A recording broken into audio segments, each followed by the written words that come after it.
Malkajgiri MP Etela రాజేందర్ను కలిసిన TRRS రాష్ట్ర committee అని చెప్పేసి ఇక్కడ వార్త చూస్తున్నాం. అందులో మన సీనియర్ జర్నలిస్ట్ మన లక్ష్మణ్ గారు కూడా ఉన్నారు.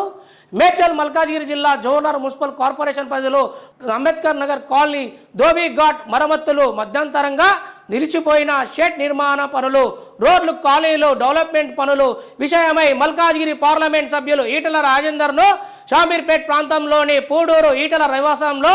గురువారం కలిసి తెలంగాణ రజక రిజర్వేషన్ సమితి రాష్ట్ర ప్రతినిధులు. ఈ సందర్భంగా రాష్ట్ర అధ్యక్షులు గోపి రజక మాట్లాడుతూ జోహర్ నగర్ మున్సిపల్ కార్పొరేషన్ పరిధిలో అంబేద్కర్ నగర్లో ధోబీ ఘాట్